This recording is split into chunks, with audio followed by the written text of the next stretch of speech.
Live and direct, put it in perspective. There we go. What up? Peace and love. Live and direct, put it in perspective.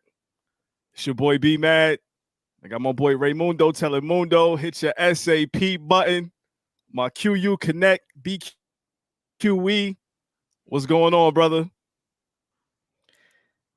I mean, you already know. We got to start this from Santo Domingo to Panama to Miami. Well, we're making the pit stop in Maryland, right? Yes. Yeah. We got to stop in Maryland. We're not in New York. We got to stop in Maryland. Sorry about that. We'll be in New York. What's going on, y'all? It's Raymundo Telemundo. Introduce our guest, B. Yes. Right now, we had to make a pit stop to the DMV. Had to hit Maryland real quick. We have two accomplished Black people, African Americans, 4 degrees between them. They defied the odds straight out of Brooklyn, New York. I have the honor and privilege of introducing my big sister, Christina Sledge, and my big brother-in-law, my big brother, Edward Sledge, and they dropped a phenomenal book, The Story of Christina I, a real life urban fairy tale. I just want to add that there you go. The paperback is out right now on Amazon. You get the Kindle version for your tablet. It's just phenomenal to have the honor of doing this interview with these two. I can honestly speak for myself. I grew up with them. I've seen them overcome the odds.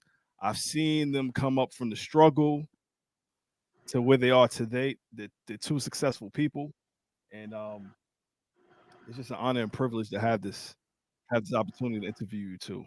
And I just want to thank y'all for coming on here and sharing the love, sharing your book, sharing your story, getting intimate, and just opening your life to the general public, to for everyone to be inspired by, to just be enamored by. Like this is phenomenal. How are y'all feeling? Thank you. We're feeling great. Thank you for having us on the show. Happy to be here. We're feeling great, man. Thank you. So this idea for the book, I think we can get to what made you write it. That I think that's the first question for me is at what point would that be comfortable? You want to talk about like what made you go write the book?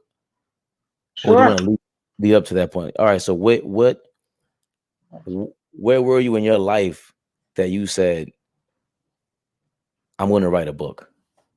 I was in grad school and I've taken a family relationship class, and we had to we had a partner, one-on-one partner, and I had to write 50 pages on her life, and she had to write 50 pages on my life. And before that, it never dawned. I'm thinking everyone had the same issues and problems in their life, so it's, I never dwelled on people, knowing what I had to go through. It's just regular life, and I wrote her life, and I was like, wow, this is kind of crazy. And she was like, nah, your life is kind of crazy. And I'm like, nah, it's just, it's regular. And then it dawned on me right there. I'm like, well, let me just sit down and just write what she sees, and let me explain what I go to. And I started connecting the dots, and I wrote an autobiography. And I was like, well, I'm not going to publish it, just for my wife and my kids and close people.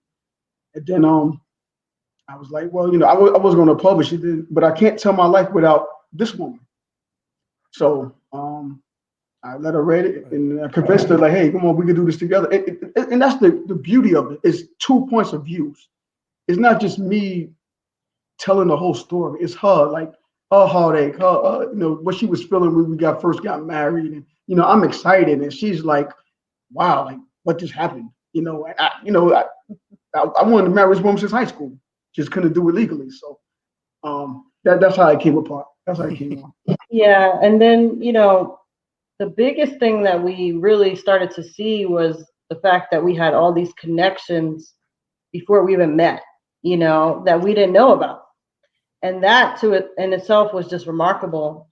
And just the fact that we're able to surmount so many obstacles throughout our lives separately and then together, we just thought it was an inspirational story, one to share with other people, just to show that you can start from nothing and turn it into something. So that was the reason for the book. Right. I'm reading this book today. It's easily a book that can be read within a one day because it's just a page turner. Like I spoke to other family members that did read the book, and they felt the same way. It's an easy read, and it's so relatable. You know, coming from where we came from, coming from Brooklyn, or just coming from New York City, any inner city, just coming from where we grew up, and for you two to connect and your destinies entwine and to lead to the point that you are at now this day. My thing is like, what was the drive for you, Chris, to just, what was your spark? Because everyone has that spark. This is that one turning point in their life where like, yo, listen, I'm gonna just defy the odds and I'm just gonna keep going and I'm not gonna be the stereotype. I'm gonna surpass the stereotype. What was that point for you in your life? That's a really good question.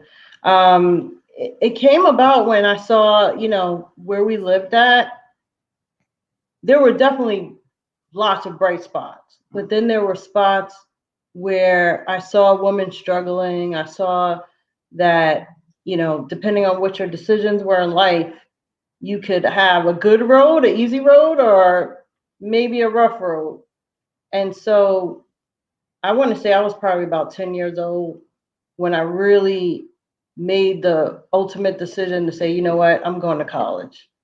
I talk about it in the book where I had an opportunity to meet my godmother, you know, visit her down here in Maryland. And I just saw that it was a different world, you know, it was green grass everywhere. And it just seemed really Right. lovely to live there. So I said, you know what, I want to be like her. How did she get here? So I started asking her, you know, what was her path? And she's from Brooklyn too. And you know, she said, oh, I decided to go to college. And so I said, okay, that's what I'm doing at 10 years old. And I just made a plan. Wow. Said, okay, I got to be the best student from here on out, you know, and that's just it. And I just started writing my goals down and setting a plan to do it. You were writing your goals down since 10 years old? Yep. Well, it started in little composition books, you know. Brandon could tell you. I used to plan stuff out. I was always a planner. Like when it was Christmas time, I would plan our siblings' Christmas list. Like, okay, it's November. Let's start planning your list. What do you want? You know, that was me. I was that kid. And so All what truth. was All truth. so what was where were you at 10 years old, Ed? If you want to touch on that. I don't want to give too much away from the book. But at 10 years old, she's writing goals down. What was Eddie doing? Eddie at 10 years old, Eddie at 10 years old was definitely struggling.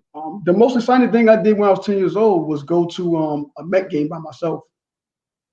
You know, I was at a friend's house and he had a cereal box with the coupon, a Frosted Flakes coupon in the back.